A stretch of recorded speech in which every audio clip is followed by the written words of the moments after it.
Actually, tell you what, Trey, I'll intro it. Okay, sounds good. So, hey guys, welcome back to the Connect Run Club podcast. We're excited to hang out with Mark Kennedy over at Healthynomics. He is from Toronto. Now, are you originally from Toronto? No, I'm not. I'm actually born in Calgary and Okay. pretty much grew up though in Victoria, British Columbia on the West Coast. So Okay, cool. I'm not really an East Coaster or an Eastern Canadian boy, but I think I'm a West Coaster at heart. West Coaster, that's cool. Yeah. And I was looking on your site, and you've been featured all over the place, including Run Keeper and Life Hacker and Strength Running with Jason Fitzgerald. I know we've chatted with too. Well, what was your Life Hacker article? What was that about? It's actually to do with an app I developed. It's an app for helping primarily marathoners and half marathoners with their fueling. It's called Fuel My Run. I mean, we can talk about it later if you want, but it was based on my experience in my first marathon and totally bonking, and just wanted to give myself a tool for my next marathon. And then I thought, I want to make it an app and other people can use it as well. So that's what that was. So you said Fuel My Run, is that right? Yes. Yeah. Cool. Yeah, we'll definitely get into that. But I guess to start out, kind of tell us, how did running become a part of your journey? Was it something you grew up doing, or it hit you later in life? Sure. I grew up playing like every sport. Came from and all my friends were athletic, so that's all we did. We played outside. Doesn't matter what sport it was, we played it. So I wasn't one of those guys who actually, I didn't run cross country or anything. I was basketball, baseball, soccer, hockey, because we're up here in Canada. Yeah. A little bit of that. And then I didn't get really into running until probably sort of near the end of university. I went to university in Vancouver and got into a bit there. I studied exercise science, kinesiology. So some of my classes were actually involved running. It was basically glorified PE, some of the classes, which people called it. But so I got a bit into running there. And then, after university, where, I wasn't playing sort of any competitive sport, and living on the West Coast where the weather's pretty mild all year round, just found it a really good way to stay in shape. So that's sort of where it started. So I've been running, probably for like sort of running the sport itself for 20 or so years. Okay. And I try to do a race or two every year. It doesn't always happen, but I've got two little boys now, which makes it my time more challenged. But so yeah, that's sort of my how I got into running and what I've been doing for running. What got you into running the marathon? Just to challenge myself. My wife and I were living in England at the time, and I just thought, oh, what a cool thing to do would be do a marathon. So of course, training, I made a lot of mistakes, and the race itself was good, but a little bit of a disaster. But I did do another one later, so it couldn't have been that bad. But it was more to challenge myself. And my first marathon was in Dublin, Ireland. So I thought, what a cool way we'd do a trip out of it and get to tour around a really cool city in Europe. Absolutely. Tell us about that first marathon. I know just kind of from reading a little bit about what you do now, some of the things you learned from it. I'm sure you had an unusual experience that none of us ever go through, called hitting the wall or something like that. Yeah. I believe is what it's called. So I think I may have heard of that before. Yeah, absolutely. I made a lot of mistakes. Like I took a training plan off of probably Runner's World or something, which, it was just fine. But I went in blind. I'm like, and plus I came from an athletic background where I was just like, if I feel good on a day, why wouldn't I run further? Why wouldn't I run faster? So I think one of the first long runs that I sort of built up to was maybe like 15K. And I'm like, oh, well, I feel fine. I'll just keep going. And then, I pushed it out into the mid 20K or 22K or 25K or something.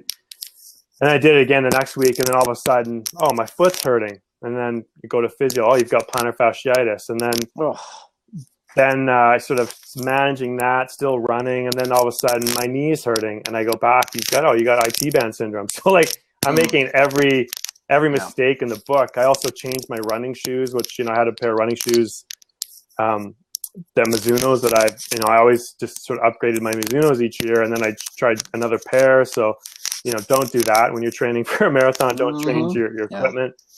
And then in the race itself, so I went in, I lost a bit of my training time, but went to the race. I'm going to do this and enjoy it. And I did enjoy it up until about the 30K mark. And then my wife was along the course, and she saw me, and she's like, "How you doing?" She's like, "You don't look so good." And I'm like, "I don't feel so good." Like my face was white. My legs were just done. No energy. So I wasn't prepared properly. I didn't fuel properly, and I grinded out the last 11 kilometers or so, but I had to walk a few times, and I was happy to finish. And then after I did it, probably like many people after the first marathon said, "I will never ever do that again." Yeah. And then a couple years later, it took me that long, but I'm like, I think I can do it, I think I can do it smarter this time, and I did. I got a coach for my second marathon, and which really helped, and just trained smarter and really researched and turned things around. I think I improved my time by 35 minutes or something like that. Yeah. Hey, Mark, before we keep going, keep rolling, so sorry about that. Talk to us a little bit about Healthynomics. How did that start? Were you just blogging about your adventures along the way, or how did that get going for you?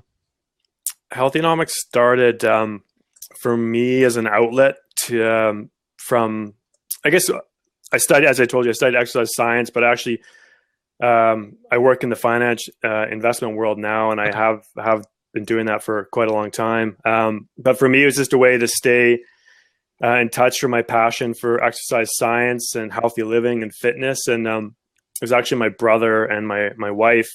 They're both sort of really techy. My wife works with Google, and my brother works in the tech world. So they're like, "Oh, why don't you start a blog?" And I didn't even know what a blog was. This is back in 2009, I believe. So my brother helped me set up a blog, and initially it was just me writing random articles I thought that might help people, but it was very random topics. It was everything, some different types of vitamins to some running, some injuries. Then I got a bit more into interviewing people, which eventually evolved into a podcast. But it was a mishmash of basically anything in the fitness and health world that I just felt like writing about. How has kinesiology, how has that influenced your writing and your training? It really helps, actually. I think for me, for one, in my podcasting, getting guests, I think, it helps give me some cred. Basically, people go, "Okay, he's got an education in this." And also when people reading my website, what people often, look at your about page and say, who is this guy? Why does he think he can say what he's saying? So that helps. And I guess the biggest thing for me is I can understand the science end of things. Okay. And I can help translate into words that most people will understand. The people coming to my site looking for maybe advice in running or health and nutrition in the past. So I think that's the biggest thing. I can just read the science and translate into a language in a way that people can understand it better. Has there been something that really has influenced how you run because of that? Like some of the research you're reading, or is there something you say, "Hey, because I've been able to understand this, I'll run differently or coach differently"? Not necessarily. I mean, as I said, my first marathon, I had all this science and fitness, exercise education, and I was still a disaster. So sometimes you don't listen to your own advice, or and it takes experience. Like you need to mess up a few times, and all the education in the world cannot help you get through running 42.2 kilometers. Like it's crazy. Or even running your first 5 or 10K. It helps a little bit. I'd say my things that I've taken sort of the biggest advice from is just learning from others that are coaches and in podcasts like yourself, doing some of my own reading and just be able to understand the science of it. That's sort of where it's helped me. What did you learn the most from your coach going from that first marathon to the second marathon? What were some of the biggest? You have a couple of takeaways in particular that really helped you? I think the biggest thing was having a coach that helped me adapt, because in every training program, nothing's going to go as planned. Like something, you're either going to get sick, or your kids are sick, or life gets in the way. So that was the biggest thing. Whereas before, I would panic, and I'd be just like, if I was sick, I'm like, doesn't matter. I go out and I'm going to grind out whatever my schedule says. Or if I had an injury, I'm like, well, no, I'll just grind it out and hopefully it gets better tomorrow. But that was the biggest thing. So if I got sick, it was having someone, an expert and a coach just reassure me, like, you know what, don't take today off. Don't worry about it. This is, not a key workout. Just, take the next 3 days off and just try to get in your key workout, your long run on the weekend. So that was the biggest thing for me, just giving me sort of the reassurance and confidence in my training and having a plan and helping me adapt when things didn't go as I planned. Can you talk to us a little bit about fueling? The amazing thing to me, and you've done it because you've been through it, is that, we will spend, 4 to 5 months training for a race and put so much time and effort and energy into it. But yet a lot of us runners, we kind of treat the nutrition and hydration, we kind of treat that part really cavalierly.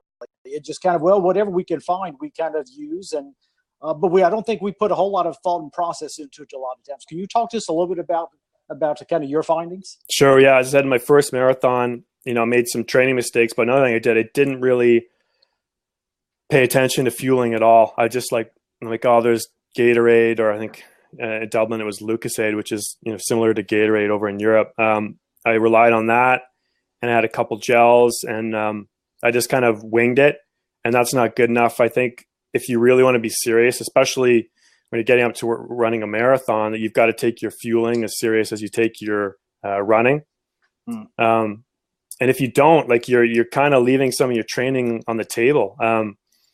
So what I did, I basically developed a fueling plan. You got to get out there. You've got to practice your fueling. And, at the exact same intervals, you're going to see aid stations on your course that you're running. So you need to practice and train your gut. But another thing that helped me, which is good, is doing some long runs without any fuel. Like some of your longest runs, like getting up first thing in the morning and go run with no fuel. Wow. Not only does that help your body sort of utilize fat better, but for me, I guess the biggest thing was it helped me mentally. So the last 10 kilometers, in that long run might be really, really challenging because you got nothing, no fuel in your body. But then when you get towards your race or another, longer run where you actually let yourself fuel, you feel amazing. So it's almost a psychological boost as well. And as far as the fueling, I developed my app to help me, but I work towards getting in a marathon, 60 grams of carbs per hour. And I listened to a really excellent podcast. I think it was with, or an article, Coach Jay Johnson, who maybe you guys have interviewed before. Yeah. He interviewed Dr. Trent Stellingworth, who's out of Victoria, where I grew up. And he's sort of a fueling expert, works with Athletics Canada. And he sort of has this rule of 15 that runners should go by. And that's basically 15 grams of carbohydrate every 15 minutes. So I sort of took that advice, and that's some of the stuff I built into my app. But took that, and it just really, my second marathon was such a different experience. Again, my wife saw me at the 30-kilometer mark, and I had a bounce in my step, had color in my skin. Awesome. And I just told her, I said, I felt so much better. Yeah, of course I was tired, but I had just so much more gas in the tank. Wow, that's amazing. Talk to us. I know you've mentioned a couple of times, and we talked a little bit before we got started recording. Talk to us about the app a little bit. Sure. Yeah. As I said, the app was just, fueling really helped me sort of nail and improve and enjoy, most importantly, my second marathon. So I decided there's nothing out there like it. And I said, I'll just do this as a tool more for me. And I'm kind of a techie guy. So I'm like, oh, it's just got to see how this works. So I'm not, I didn't, do any of the coding itself. I outsourced that to someone else, but, did all the research for it and really, just learned a lot about the whole process. And then it's been fun, getting people using it. I haven't updated the app in a while, so it doesn't look as sort of current and as pretty as some of the other apps that are out there. But yeah, it was a fun process, and I've had people email me and said they used it in their training and stuff. So it's just a little tool to help people, and yeah. Do you think there's a most common mistake we make with fueling? Probably the most common would be not taking it seriously enough, I think. And practicing, that would be the second one. You might ask a friend or another runner, Trey, I'd ask you what fuel you take, and that doesn't necessarily mean it's the best for me. You got to try stuff, see what works for your stomach, and how much fuel you can take. I mean, at the start, you might take a gel or two, or I listened to your podcast with the people from Tailwind. Using a product like that, and it might work amazing for you, and then you try a gel or a chew and it doesn't work for you. So you got to really practice and see what works and what your gut can handle, and then as you get more accustomed to having more fuel in your body, just ramp it up a bit, see how you feel, and then find a level where you think you're good and your energy levels feel good for your race. The funny thing is, it doesn't matter how many races you do, you're always susceptible to a mistake.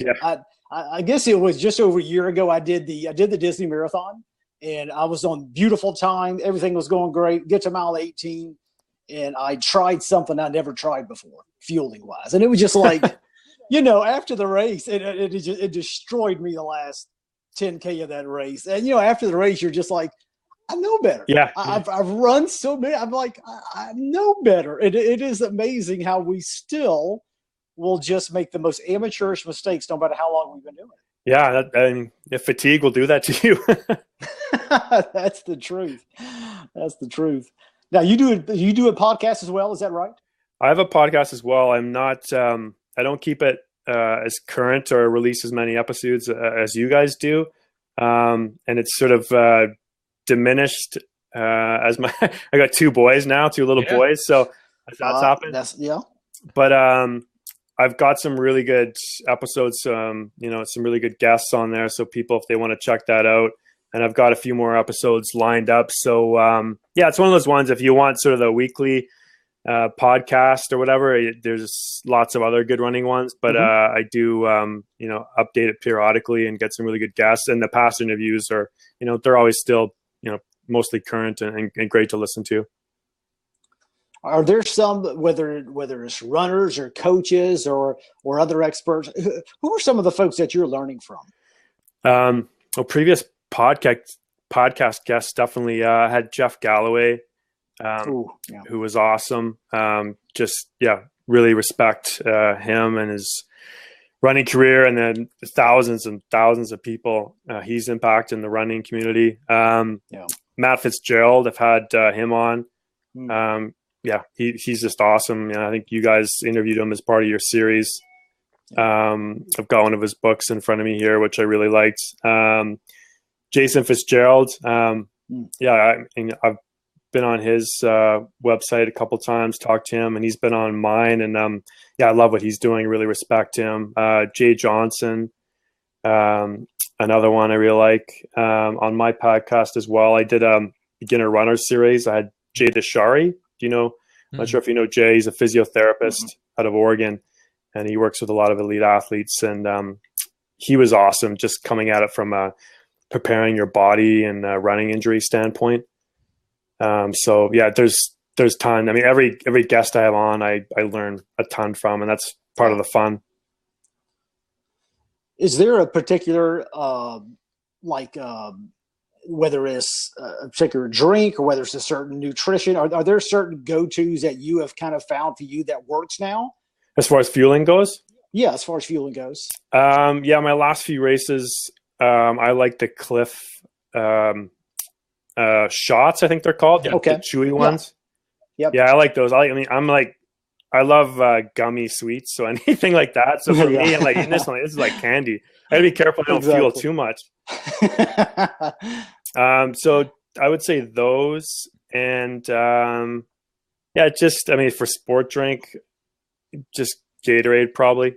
Those would be they're pretty common. At least the Gatorade is at most races. So that's another thing to be careful of. Just for other people, check to see what fuel is being offered at your race, because if it's not what you're used to, then you need to carry your own fuel. So another consideration. Yeah. So I know you've done a couple of marathons. Does one of those marathons stand out above the other? I know the first is always your first, but the second one was more enjoyable. Did one of those experiences kind of stand out above one of the other? Yeah, I've only done two. I mean, I've done a lot of half marathons, but only two full marathons. So yeah, they're both so different, but both so good. The first one was, it was my first one, and it was so hard, but I was so happy to be able to do it. And it was in Dublin. It was kind of neat. And so definitely celebrated with a pint of Guinness after. And then the second one, but that was, I was really proud because, I trained so hard, and I just really approached it in a smart way, had a coach, and I just felt so much better at the end. Like I finished with a smile on my face. And I think, that's the important thing, not necessarily always did you beat your time or whatever, but just feeling good and feeling happy when you're done. And, I recovered so much faster as well, which was key. The first time I think I was a mess for like a week, and my wife wanted to go sightseeing outside of Dublin and had me hiking up all these little mountains and stuff. And I was not keeping up. So both experiences so different, but both good. But I have to say that the one I did in Toronto was probably sort of my most sort of proud running moment. How's the running community up there where you live now? It's great. I mean, we're the running community here. It's a tough bunch because these people grind it out all year round. Imagine. And I don't have to explain to you guys what the heat and humidity is like, because it's probably more hot and more humid there in the summer than is here. But it's pretty hot and humid here. People run, and in the winter, it can get down to below zero for you. We're talking -20, -30 Celsius with the wind chill here, and people just get after it all year round. That's amazing. I kind of like running in the winter, to be honest. There's definitely considerations. You got to be careful, but I like it. So yeah, it's a really good running community. There's a November project that started. I think there's only two or three now in Canada, but that started up in Toronto. I haven't been to it yet, but so anyways, it's a really good city for fitness and running in general. That's real cool. You mentioned, so you've got two boys and a full-time job that doesn't have to do with running. Yeah. How do you balance it all? Getting your runs in and still training like you're doing now? It's tough. I'd say in the last year or so, I haven't run as much as I'd like to. I did my last marathon was when my first son was, I think he was maybe 2 or 1.5 or 2. And I've done a couple halves since, but I haven't done a marathon. I think I'll definitely do more marathons, but I mean, as you guys know, it's a lot bigger time commitment. Yeah. Training. So right now, what I've had to learn is just be okay and just be happy to get out for runs. And if I've only got 30, 45 minutes, just go out and have a run and be okay with that. Just use the time you have. So initially it was challenging. I felt really eager, and my wife's like, if she sees me getting sort of antsy or anxious, she's thinks I'm kind of like a dog. She's like, you need to go for a run. So which is usually true, but I just try to fit it in. I think that's what I would say to most people too. It's like life gets busy, but fit in what you can, and you'll be able to ramp it up later in life, or when things calm down if you want to. That's good. Are you training for anything right now? Nothing in particular. I did just sign up for a couple trail races this summer. Yeah. One's I think a 13K trail race, and the other one is similar distance. I think maybe 14. So looking forward to those. And I've done 2 or 3 trail races, but it's something different than just pounding the pavement. And it's kind of nice in the summer here because it's quite hot, and usually these trail races are in amongst the trees, so it's just it's cooler. And for me, it's nice too. I don't focus on time as much because you've got all different types of terrain. It's up and down. So you just kind of throw time out the window and just, go out, run hard and enjoy it. That's real good. That's cool. That's real good. Yeah. And I know Trey mentioned it already, but if you wanted to point folks to people or to spots on your website, are there any places you'd want to point people to as far as just key articles, or you mentioned your podcast, which is up there, but any like, hey, this is a really good one we think you should check out? I've got one post. I can't remember the exact title, but it's like 25 tips for beginner runners. Okay. Great. Yeah, I like that one. And it's, it's sort of good general advice. And a lot of it, so most people won't have seen, there's a few obviously that are pretty common, but there's other ones that a lot of people won't consider. And I know I've got an email series for beginner runners, and often people will come back and go, oh, I've never heard that, or, this is good. It's sort of not unconventional, but just sort of things you don't pick up in sort of the generic articles you'll search for on Google. That's good. What are some of those, if you don't mind sharing? And where can people sign up for that series? Is it just on the website? Yeah, it's on my website. There's a little link on the top right. I think it says Get Started Running. You can also go to nonetorun.com. That'll redirect you cool. to the place where you can sign up for the email series. Some of them, if we're talking a lot about fueling, but a lot of people ask me about fueling. And if you're a beginner and you're running for, less than an hour, I just say, you don't need to fuel. Don't worry about it. If you're in a hot and humid place, maybe bring some water along. But you certainly don't need to be looking into fueling. Once you start, running past an hour, then maybe you can start talking about it. So that's one thing. Another thing is, I guess, stretching, which always comes up. It's a bit controversial. My stance always changes. I know, like a lot of people say, don't stretch before, stretch after. Do a dynamic warm up before, maybe some leg swings or lunges. But sometimes my stance changes on that. I'm like, you know what? For beginners, if stretching makes you feel good and it makes your body feel good, it's not going to hurt your performance. And you're not worried about performance as a beginner anyway. So I'm like, you know what? If it feels good for you and you enjoy it, then do it. I'm trying to think what else is on there. Running shoes. Another quick tip is people, ask, what running shoes do you run in, Mark? And I'm like, well, this is what I run in, but it doesn't matter. Like, go to the running store and try on 4 or 5 pairs and run in them. Like, hopefully some stores, I know, let you run outside with them, which is best, but some will have a treadmill, and take them on a run and feel like what feels most comfortable. That's the shoe for you. What do you run in? Now that I run in Mizuno Wave Creations, and every year I just get a new pair. Yeah. They work for me. And I said I made the mistake of trying a different shoe, trying to be a cool guy in my first marathon, and it didn't work. What shoe did you try? It was a Brooks shoe. Okay. Yeah, I don't remember the model. Crazy color. All I remember is that it was white and red, and I threw them in the garbage. Oh, wow. Yeah. That's funny. Yeah, after I got plantar fasciitis, which is really difficult to get rid of. And I just kept seeing those shoes in my closet, and eventually I'm like, no, I can't handle these anymore. I threw them in the garbage. That's great. Yeah, we had Zach Gray on, I guess a couple of weeks ago. It came out now from Mizuno product development, and I had no clue what all went into the process of making shoes. They had the Wave, what was it? Catalyst? Catalyst. Mm-hmm. That's it. That came out, I think, in March. So he walked through that process of like how they design shoes and stuff, and it was fascinating. It was amazing. Yeah, no clue. I think I saw my brother got some ASICS Kayanos. This is like a few years ago, and I saw some article about there was more science that went into these ASIC Kayanos than, like, I don't know, the first Commodore computer. It was something like that.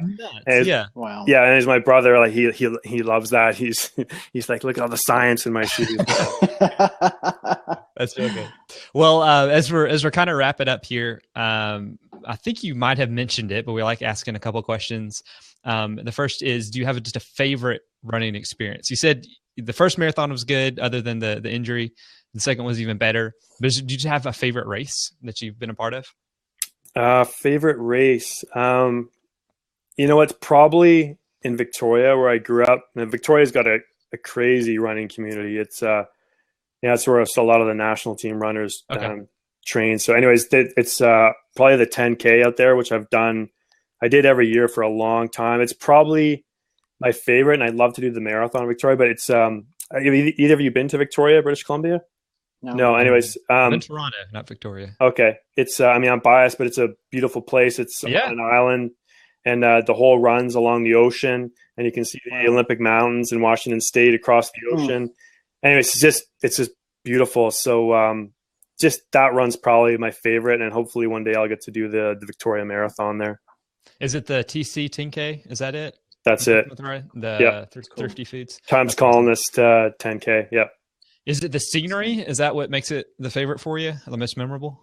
Yeah, probably scenery, and just plus I grew up around there, so it's just I don't know. You just run by these beaches. I used to throw rocks in the ocean as a little kid and stuff, and just the community. Like it's just the energy's so huge, and people are out there running, and I think that's probably it more than anything. It's just when you do a race, and just like all the people are just hardcore runners and getting after it. It's a nice morning, and I think it's just I just love that. And then you can reward yourself with going for brunch afterwards or something. That's cool. That's really cool.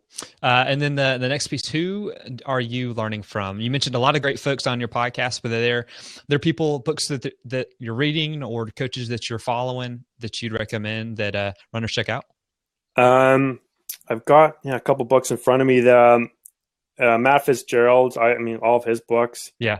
Recently, I read the 80-20 running. Yeah. Which, for me, it was a bit of an epiphany, because it's easy to get in a rut of going out for runs and going kind of fast. And you're always in that sort of gray zone where like you're not pedal to the metal, but you're not enjoying it that much either. So I kind of, a lot of my runs just took the foot off the gas a little bit, and it's amazing. And I recommend to people, you'll enjoy your running more. Like go on some runs and just go really slow where your breath's under control, and look at the scenery. And in the end, if you want to run for life, you need to enjoy it. So going out there and running hard for every run, I wouldn't recommend it. And anyway, so I really enjoyed that book. Another person, Alex Hutchison. Yep. Science. He's a ton of fun. Yeah, actually, I ran into him. He lives in my neighborhood. I ran into him at the at the butcher a few days ago. Are you serious? Yeah, that's awesome. Yeah, I forgot he was from Toronto. Yeah, he's from Toronto. Just he actually grew up in this neighborhood where I live, but he lives a few blocks away from me. He's a great guy, really smart guy. So he's another one I kind of look up to in the sort of the running science world. His book, Which Comes First, Cardio or Weights, is awesome. Yeah. It's not just about running. But obviously there's a lot about running, because running's a passion of Alex's, but got some really neat stuff on debunking myths and truths, from nutrition to just exercise in general. So I learned a lot from him. Yeah, Alex is a blast. We had him on the Running Summit, I think 3 weeks ago when he was on. Did you guys have a blizzard about 3 weeks ago? Was it snowing pretty good on you guys? It might have been. Okay. It does happen. We actually got a bit of a snow rainstorm last night. So it could have been. That's funny. It's like 80 degrees where we're at right now. But we were talking, it was probably 11 o'clock a.m. and it was like pitch black outside. I'm like, man, where are you? Like, what time zone are you in? He's like, on the East Coast. I'm like, what's going on? He's like, it's snowing. I'm like, oh. Yeah. Overall, it's been a good spring here for our winter for running, but once in a while, we're approaching April, it can get a little snow, which is annoying. Yeah, definitely. Well, if folks want to keep up with you and follow the work that you're doing, what's the best place for them to check you out at? Probably the best, just go to healthynomics.com.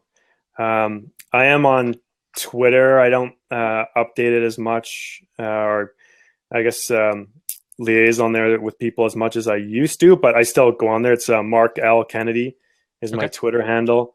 But probably the best is just go to healthynomics.com, and there's a link to my podcast if you want to check that out. Link to my beginner runner series, the email series. and just all the articles. There's lots of stuff going back to 2009 if they want to take a look at that. That's awesome.